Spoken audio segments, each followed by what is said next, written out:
mengembalikan ekosistem alam.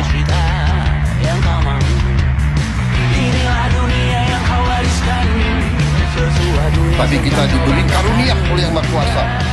Kita punya kelapa sawit.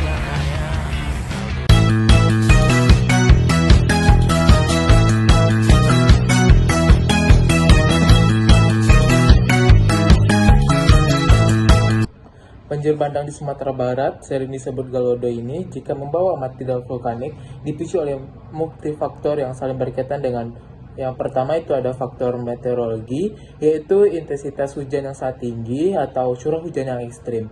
Ini adalah pemicu utama, yaitu curah hujan yang sangat tinggi dan dalam periode yang singkat, terkadang di atas ambang batas normal tahunan, membebani kapasitas tanah dan sungai. Yang kedua itu ada faktor geologi dan hidrologi atau lahar dingin, yaitu endapan vulkanik Gunung Merapi, yaitu erupsi Gunung Merapi seperti yang terjadi sebelumnya yang ada di Kabupaten Agam, yaitu meninggalkan sejumlah besar material vulkanik seperti pasir, kerikil, dan batu di lereng gunung dan hulu sungai.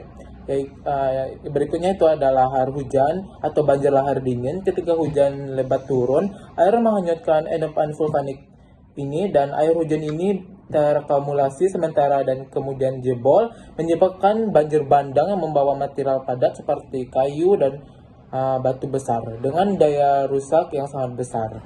Globalisasi bukan sekadar hanya pertukaran budaya, tapi juga dampak nyata perubahan iklim global dan keterbukaan ekonomi yang memicu eksploitasi alam masif.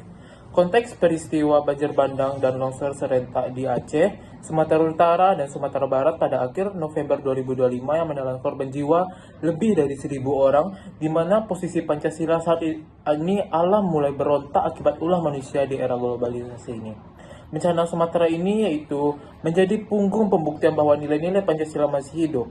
Globalisasi mendorong permintaan komoditas global yang memicu pembukaan lahan hutan secara ilegal dan di hulu sungai Sumatera. Ini adalah bentuk pengkhianatan terhadap keadilan sosial demi keuntungan pribadi atau korporasi. Kecenderungan masyarakat global yang kurang peduli pada lingkungan jangka panjang dan demi kenyamanan sesaat. Yang ketiga itu ada faktor antropogenik atau aktivitas manusia. Ini merupakan kerusakan ekosistem hutan atau deforestasi. Kehilangan fungsi hutan di kawasan hulu daerah aliran sungai, akibatnya itu penebangan liar atau kegiatan lain yang sangat mengurangi kemampuan tanah untuk menyerap dan menahan air. Hal ini menyebabkan limpasan air di permukaan meningkat drastis dan memicu banjir yang lebih besar. Dampak dari bencana banjir bandang Sumatera Barat ini sangat luas dan memperhatikan meliputi yaitu ada korban jiwa yang hilang, menyebabkan ratusan korban jiwa dan korban hilang yang terjadi pada 28 November kemarin. Kerusakan infrastruktur yaitu seperti rusaknya jembatan, jalan dan terputusnya akses ke beberapa wilayah, serta terputusnya jaringan listrik dan komunikasi. Berikutnya itu ada kerusakan permukiman dan lahan, yaitu ribuan keluarga terdampak dan rumahnya hancur dan lahan pertanian yang rusak. Pancasila jangan hanya dijadikan hafalan, tapi juga harus menjadi etika lingkungan. Implementasi nilai luhur ini adalah benteng terakhir kita dalam menghadapi krisis global, termasuk perubahan iklim. Menjaga alam Sumatera adalah bagian dari menjaga keutuhan Indonesia. Lekas pulih Sumateraku.